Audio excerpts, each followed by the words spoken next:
Red Brown, laser guns and explosives, and a pressurized spacecraft.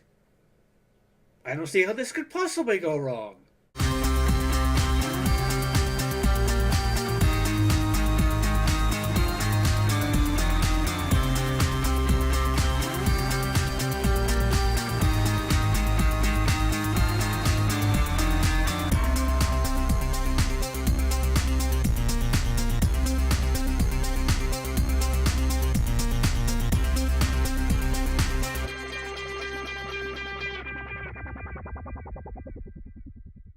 The last time we looked at a film starring Red Brown, it was Your Hunter from the Future, where he played a caveman who was big and strong and powerful, had about the intelligence of a brick, and screamed a lot and hit people with a stone axe.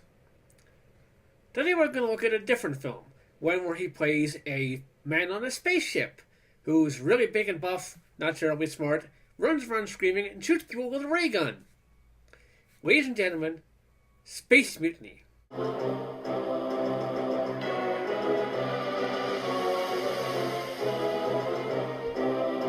Our movie begins in space!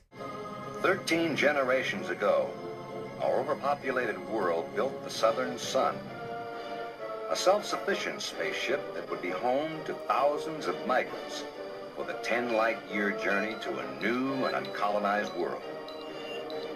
Our current descendants have come to accept the Southern Sun as their home and work for a better future for their children. While most of the inhabitants of this generation are content, there are some who have grown restless and impatient. One of these restless souls is Calgon, who also happens to be head of the Enforcers, the security force for the Southern Sun. The guy in charge of everybody with the guns. Yeah, this is not going to end well.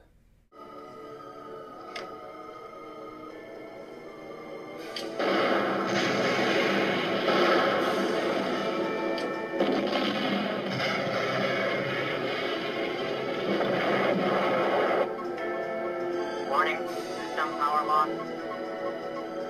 Energize our emergency landing strip. Our officer? It's dead. Guidance system failing. Shit. Lost power!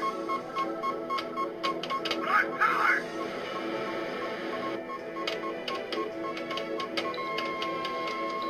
Viper out of control. Collision imminent. Pilot emergency beam down. Ejection system activated. Attention all hands. Prepare for crash landing.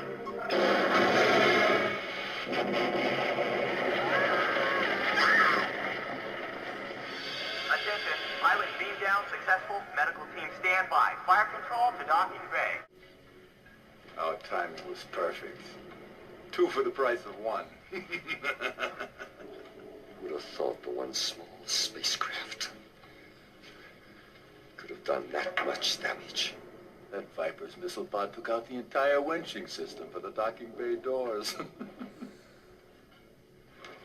According to the damage reports from the chief maintenance engineer, it'll take at least 2 weeks before the docking bay can be used again.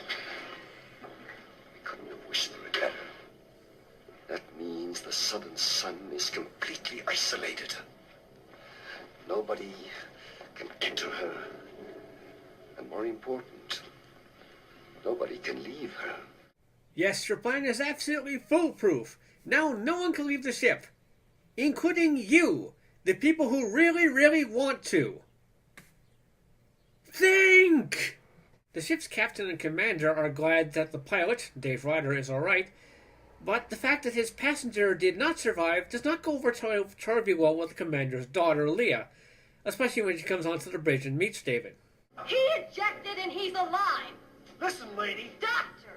Doctor, I don't have to justify my actions to you, but since you're asking, that explosion cut the power, and there wasn't time to go over the auxiliary backup system. I had to eject. I had no other choice. Commander, Captain, excuse me, I have to file my report. They have a couple more scenes where they argue about this, but ultimately they decide to make up after a really uncomfortable scene in a futuristic disco involving a lot of street lamps, weird scaffolding, and hula hoops. It's the future. And their relationship is off to a slightly rocky start when they leave the club and find a dead body. There they go. The body is a result of Calgon's tying up loose ends when this woman discovered that a large quantity of explosives had been removed from storage under his authority. Kind of not exactly covering your tracks very well, Calgon. And they chase after him. After blowing up a certain portion of the ship and many of his soldiers, they find themselves in the cryogenic preservation wing. What are all these bodies for? A personal collection. Collection? Yes. When anyone is under suspicion, they're immediately arrested, tortured, and given the truth drug. When Calgon is convinced they're of no longer use, he simply has them ejected into space. However, if they seem redeemable, Calgon freezes them. That means all the enforcers are corrupt, and Calgon's running his own personal army here. That's correct. How many enforcers has Calgon killed? To date, 38. So Calgon's control of the enforcers is complete. And any enforcers that resisted him are dead. All frozen. How many enforcers are there? Just over 200. While they try to fight their way back to the bridge, the captain is visited by the leader of the Valerians, a group of beautiful women in diaphanous robes, primarily including this film for a lot of TNA, who are apparently witches or something, and have come to warn the people of the Southern Sun about the forces of evil. I am Genera, the 14th High Priestess of the Triptone lineage. The people of the Southern Sun are no longer able to distinguish light from dark. Your people are falling prey to the powers of darkness. Listen, I speak the truth. Making it back to the bridge, after leaving a trail of bodies behind them, they convince the captain and commander that Calgon is a traitor. So they decide to do the least effective thing. The commander essentially fires Calgon and makes Dave flight coordinator and basically gives him his old job and says, do not listen to Calgon. Of course, the guy still happens to have an army, so it's not really so basically saying you're fired over the PA isn't going to be very effective. Now, with no real authority left, apart from his army, of course, and no knowledge of the countermeasures against mutiny or the access codes to get to the bridge and actual seize control of the ship, Calgon decides to kidnap Leah, with Reb in hot pursuit. He then makes the rookie bad guy mistake of leaving her alone with a single guard. Now, of course, anyone who knows anything knows this is an incredibly stupid move, but it's further compounded by the fact that when you eliminate everyone who is a potential threat to you, keeping only those who will toe the party line, those who are left are not going to be terribly smart. And this particular guard appears to have the intelligence of a sponge.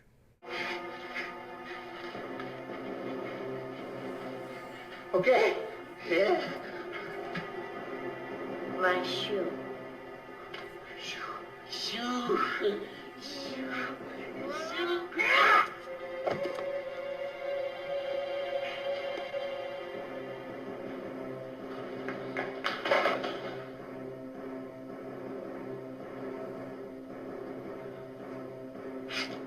What took you so long? I've been busy too. Even worse for Calgon's plans, Leia had seen a Commander McPherson there and knows that he is now a traitor. So they track him down as well. Again, leaving a huge trail of bodies along the way. It seems to me that either Calgon's troops were really, really poorly trained, being taken out by essentially one guy and a woman, or Red Brown is just that awesome.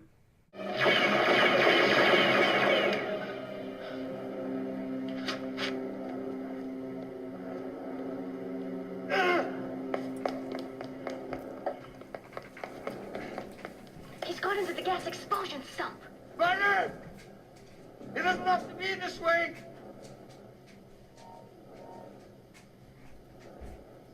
Think about it! We can work this thing out! I didn't have anything to do with this!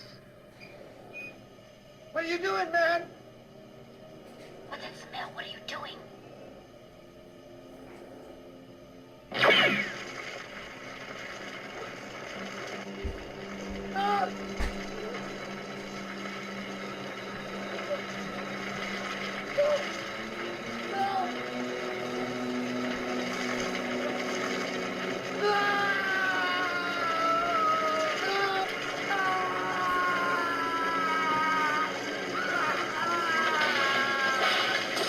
Having proven their heroic stature by frying a cripple, it's down to Reb and Calgon. But rather than a hand-to-hand battle or laser blasters at high noon, they choose the most undignified and intentionally goofy way possible. A game of chicken with enforcers, the vehicles that are essentially a combination between a rascal scooter and a floor polisher.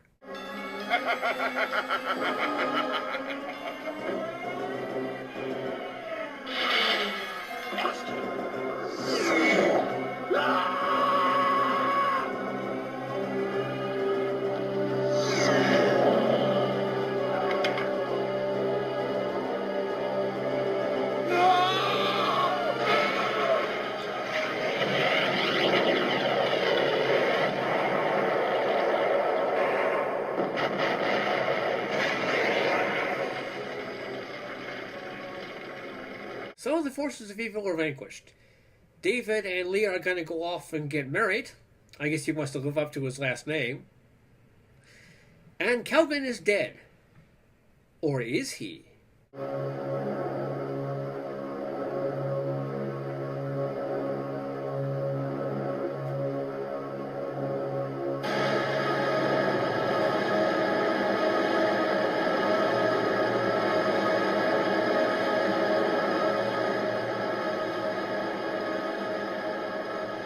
So that was Space Mutiny. How was it? Confused. The sets are minimal at best, and given that the majority of the ship appears to be factories and catwalks and boilers, I can't really blame the bad guys for wanting to leave. The acting is pretty bad, not helped by the horribly clunky dialogue. But there is one positive thing to come out of this film. Sissy Cameron, who played Leia, had met and fallen in love with Red Brown in 1979 when they were both guests on the Ted Knight Show. And shortly after this film was completed, they got married. Now, the observant viewer may have noticed that the exterior shots look just a tad familiar. Now, I have a theory about that. I think the Southern Sun is a lost battle star. At the Battle of Caprica, this ship was forced to make an emergency light speed jump with a damaged computer system and fried drive unit. They ended up in the middle of nowhere with their hyperdrive completely wiped out and no navigational coordinates to get back. So they chose a likely direction and headed off there at sublight speeds, ultimately having to turn the ship into a generation vessel just to stay alive. Over time, of course, the true nature of the mission became distorted as the story was passed on through the generations. So it ultimately came up with the story that we hear at the beginning. Probably an attempt to justify what they were doing instead of the truth, which is desperately trying to get back to a battle which was probably lost generations earlier. Either that, or it's just cheap footage stolen wholesale from Battlestar Galactica. You make the call. This movie, however, gets Red Brown. Not saying the guy couldn't act when he wanted to. Check out the Spoony One's review of The Death of a Soldier for evidence of that. But when it got right down to it, Rev's real talent is screaming and shooting things. It's like what the Spoony One said himself. If you want to get the best out of Rev, you give him a set, a bunch of pyro guys, some stuntmen, hand him a gun and say, "Shoot, you bastard, shoot." So for poor acting, ridiculous sets, a nonsensical plot, and Red Brown doing what it does best, which is screaming and shooting, I'm going to give this 2.5 Maple Leafs out of 5. It's not exactly Citizen Kane, but when it comes down to Reb, this is pretty much one of his better movies. I'm some Canadian critic, and I will see you at the video store.